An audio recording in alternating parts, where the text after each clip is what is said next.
Honorable Ministers, the Special Envoy,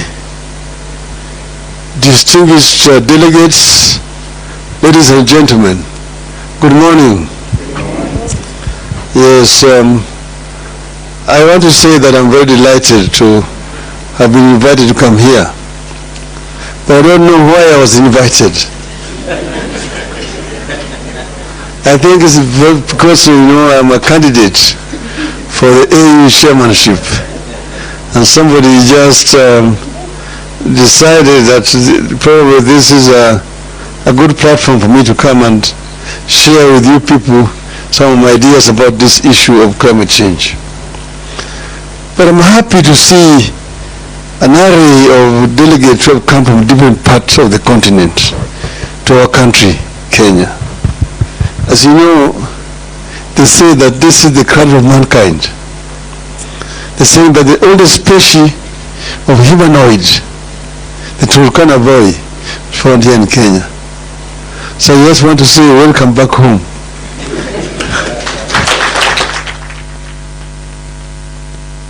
Well, we are talking about climate change, and we just like a stuck gramophone.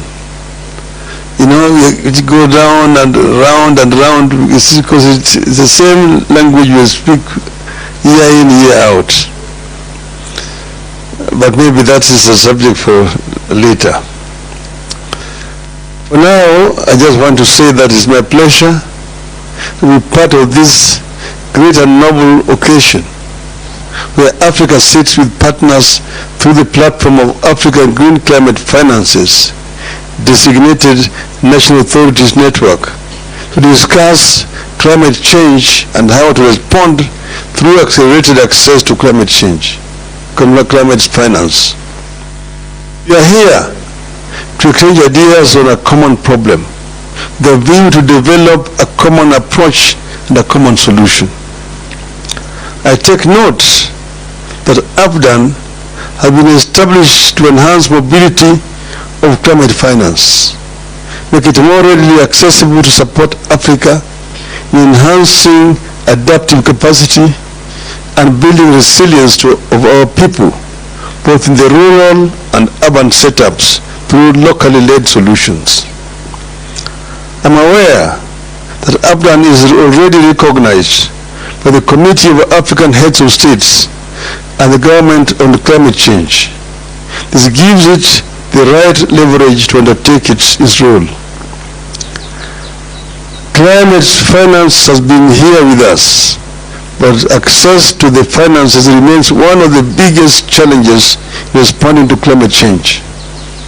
I say that will sound like a stuck gramophone record, because as you know, I was in COP15 in Copenhagen. I was in COP16 in Cancun in Mexico. I was in Maputo. I was in Paris. Two years ago, I was in Sharm el-Sheikh. From COP15, from Copenhagen to Sharm el-Sheikh, it was the same language. Year in, year out. You go all the time going there to whine, to cry. This is why I'm saying that we sound like a stuck gramophone record. The more the things change, the more they remain the same.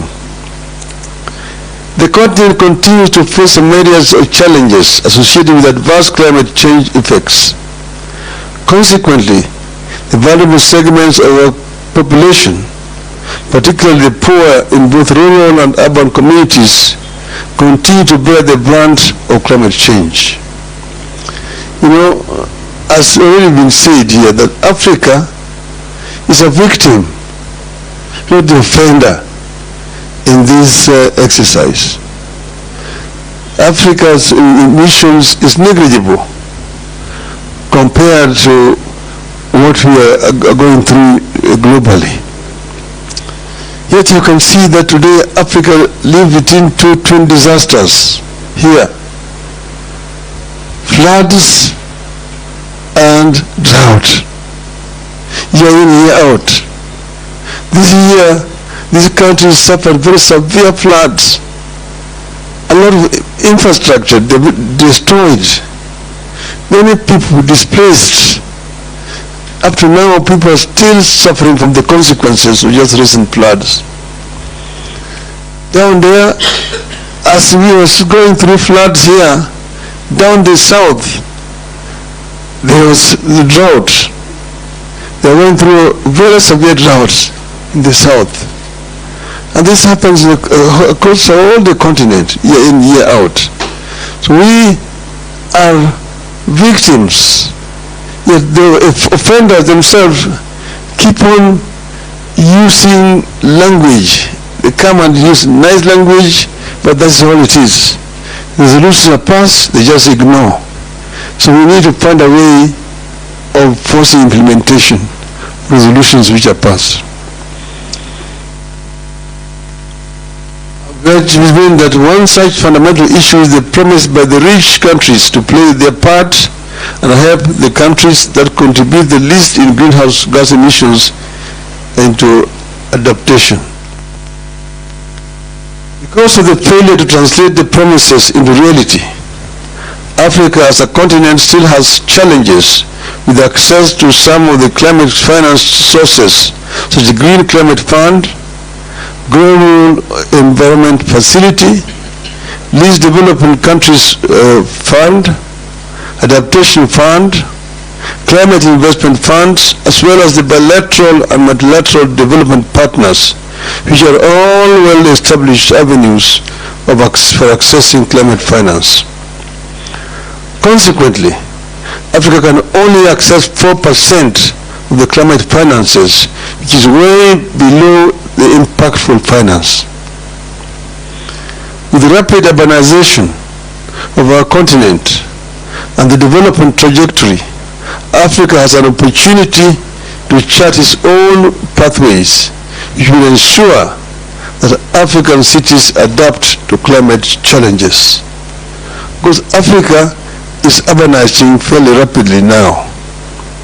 But urbanization is a global phenomenon. Even in Europe, urbanized. European society was also fairly rural through after the Industrial Revolution that rural and urban migration started. And it was not forced. It came gradually. But eventually they planned it and they managed to manage the cities well. Here, at independence, new leadership in the continent was completely ignorant of what was going to happen. Immediately after independence in this country, there was rural-urban migration in the 60s. People were coming to the cities. But then the government at that time asked people to go back to land. There was an order by the head of state then that people go back to the land. Rudi mashambani in Swahili. Even songs were coined. Mzee kasema rudi mashambani hakuna kazi. Mzee kasema rudi mashambani hakuna kazi. People went back to the mashamba. They had nothing useful to do. Started again gradually coming back into the cities. But because the government believed that the order was going to be obeyed, there was no planning to respond to this rural-urban migration. People coming up and started putting up temporary shelters to live in. These shelters eventually grew up and they are now christened informal settlements. Read slums. That is how slums begin to grow in most of the urban areas. Today, as we sit here, over 60% of the population you see on the streets there in Nairobi, those who are not Kenyans, live in slums today. Those are unplanned settlements where there are no sanitation, there are no roads, there is no electricity, there is no water. In some of those sanitation habitations, the coastal say there's no toilets. There's what they call the flying toilet. The flying toilet is somebody goes removes himself in a newspaper, and then throws it away. If you are unfortunate to be passing by, the Lord greets you. So these are some of the things that we need to deal with on the continent. This is how serious the situation is.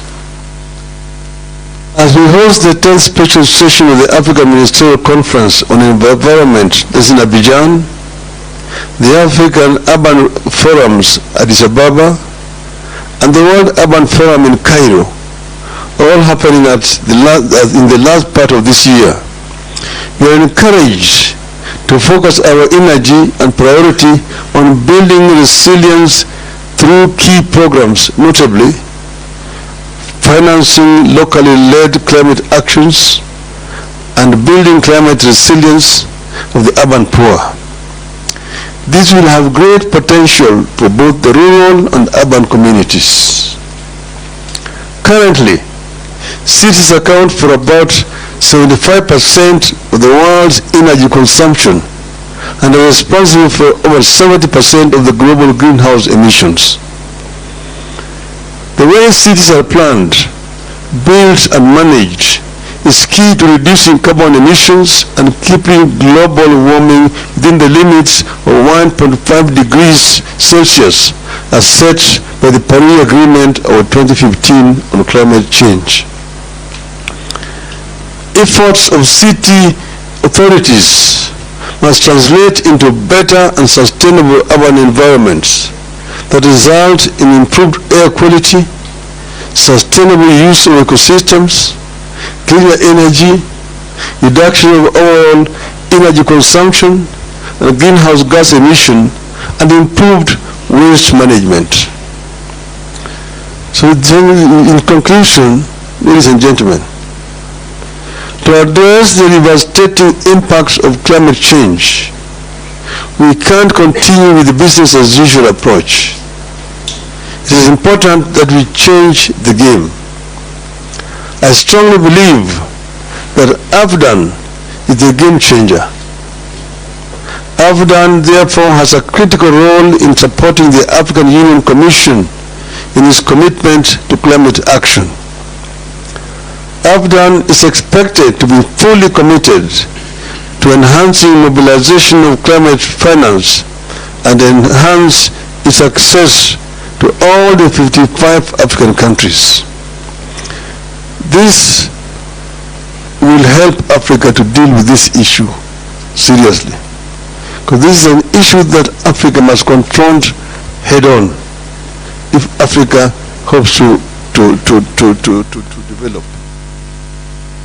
Africa is the richest continent on the planet Earth in as far as raw materials are concerned. Yet it is a paradox that the richest is also the poorest in as far as the living conditions of these people are concerned. This is a paradox that we can actually reverse as a people. Yes, you can, the historical reasons to justify what is there today. But we cannot live in history forever. Other countries were also colonized, for example. But they have marched on. So it's time that Africa took its destiny in its own hands and worked as one unit. If you're going to negotiate for compensation, which is our right,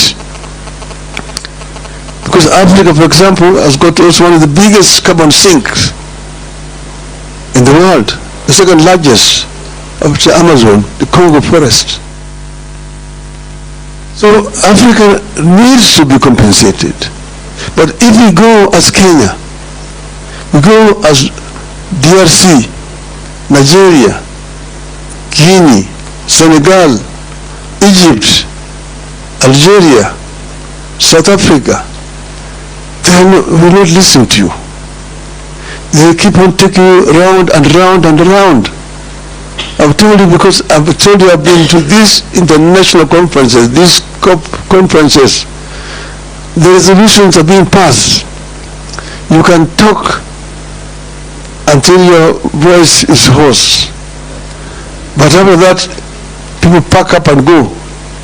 Heads of state jump or come in on jets, land and quick there to go and make speeches. Making speeches back on the jet and go back. They wait for the next other conference next year. So people who are just doing those conferences, they move from one conference to another conference. Each year they take 2 months or 3 months camping in those conferences. But nothing concrete comes out of them. You must make sure that something concrete comes out of those conferences. The African Union can be the champion of this. African Union should be able to speak more effectively on behalf of the interests of Africa if the African government give it the power and the mandate to do so. And that's the reason why I've offered myself to run for the position of African Union chairmanship. I hope that I will be able to use that position effectively to represent Africa, to make sure that Africa claims this century. I finished by telling you the story I tell of an African lion. African lion, there are several African lions. In the soccer, those who know soccer, the Cameroonians are called the indomitable lions. The ones of Senegal are called the lions of Teranga. The ones of Morocco are called the Atlas lions. So lion is a very important animal in Africa. See, the king of the jungle. Now the African lion is challenging the Asian tiger. Tell the Asian tiger that you, Asian tiger, you've danced on the world stage alone now for too many decades. The European bear retreated to the poles, North Pole, long time ago. The American panda is also on the retreat. You've been there alone all this time. I myself have been here asleep in the Congo, the jungles of the Congo. But now I'm awake. I have the giant Congo forest, the mighty river Congo, the mighty Nile, the Niger, the Zambezi, the Limpopo, surrounded by peaks, the Kilimanjaro and Kenya to the east, the Atlas Mountains to the west. And here I'm sitting on African gold, African diamonds, African bauxite, African iron ore. And I'm going to turn all this, and African oil, I'm going to turn all this wealth, these raw materials into wealth, and claim the 20th century as truly an African century. End of the message of African land. Thank you very much, ladies and gentlemen.